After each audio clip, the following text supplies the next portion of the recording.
Joining me now, Minnesota Democratic Congressman Keith Ellison. These are the easy votes. Huh? This is what you signed up for, the nice, easy ones. What is your decision about how to vote on this resolution? I am inclined to support the president on this vote. I'm not all the way 100% because I'm going to keep on taking information, listening to people. Just tell me what's gotten you this far to the point, because so many people are saying undecided. Well, and you're at the point where you can say, I'm leaning toward it. What has you leaning toward supporting the president? Mass atrocities against civilians. I mean, the reality is that there's no doubt, and I've been watching this thing carefully for 2.5 years. I've been watching the diplomatic course of events and how the world community has been stymied at every step, how Russia has stopped, how they chased Kofi Annan out of there and shot at monitors and everything like that.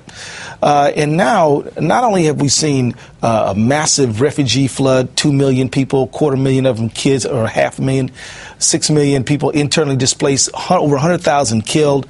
Now, on top of that escalating violence, we have a gas attack. I think that Assad is not going to stop unless he's stopped. And, if you look back in 1982, his father killed 20,000 in Hama. There are people who did live to tell about it and still are horrified by it.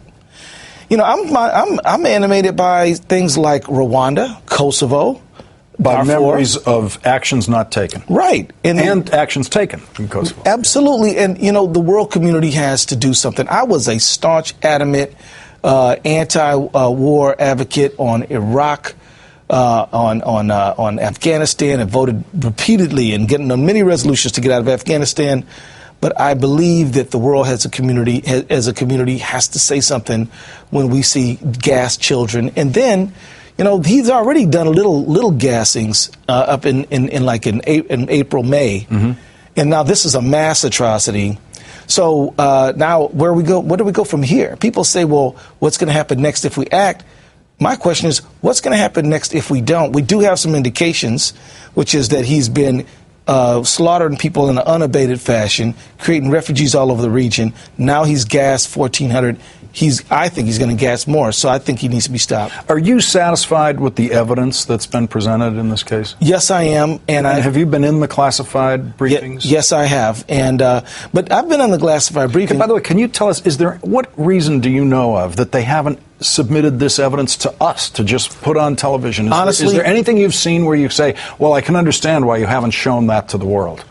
There are some things that I can understand, mm-hmm. and there are others that I don't. And I have made it clear to White House officials, you need to seriously consider declassifying some stuff, because, of course, they know more about what they can declassify than I do. Mm-hmm. But from what I've seen, there are things that I think would influence. Are you expecting some declassification in effect tomorrow night from the president? I don't have any expectations of that. I just have urged them to look carefully at what they can declassify, so that people don't have to just trust us, so that they can see what we've seen and say, yeah, that's kind of compelling. What is your sense of the way your colleagues are making up their minds about this? Are people doing a fair job of evaluating the situation? Is there a lot of partisanship in it? Is there not much partisanship in what you're watching? Well, you can't take politics out of politics, so there's a bit of that. Then there are people who are simply pacifists. They're not ever mm-hmm. going to support any military action. Mm-hmm. I respect that. Mm-hmm. Then there's people, and I'm less sympathetic to this group, that says it's not our problem and I don't really care. Mm-hmm. And then there's other people who say, well, I agree with the intelligence. I'm just not sure that a strike will achieve the goals that you say they will. And I need to know more. Mm-hmm. So we've seen people in various camps. I don't have a problem with the anti-war pacifists because they're taking that position as a matter of conscience. But I do have a problem with folks who say, look, I'm open to use of military force, but not to help poor women and children who've been gassed. Just other stuff like, mm-hmm. I don't know, oil wars, I don't know, stuff like that. My bottom line is, the world community has a responsibility. We can't let, Rwanda's go on like this, 800,000 people killed with machetes. But the world could have and should have done something. And if we would have even threatened to do something, maybe it would have stopped. I'm very excited about the possibility of Russia finally coming to the table. But, you know, we've been trying to get them involved for 2.5 years, and they have promised and rejected and blocked and obfuscated on numerous occasions. So I'm not in the point where I'm willing to say, okay, your word's good enough. You know, they've got to accelerate inking this deal to the point where I think the world should, you know, slow down and do the deal. At this point, I think the only thing that's brought them to the point where they are going to negotiate anything is the fact that they're worried about what can happen as a result of this of the president's decision. There are a variety of ways to get people to the table, and the military threat turns out to be one of them. It may be what has done it. Well, you know, I hope that it is. I can tell you this, though. You know, our troops have gone into harm's way. And so far, we haven't had to worry about them getting gassed. There's been worries about it, but they haven't been gassed. If we let this thing float around and don't do anything about that, so what'll happen if we do need to ever deploy? You know, my son's in the Army.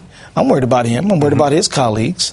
And I honestly feel like this is, in fact, a red line. I agree with Obama when he says it's not his red line, it's the world's red line. I buy that because, you know, we do have international treaties. We have passed legislation on this stuff. He's not out there by himself. Well, we are about to find out if it is Congress's red line. Well, yeah. Keith Ellison, thank you very much for joining us tonight. Really appreciate it. Thank you.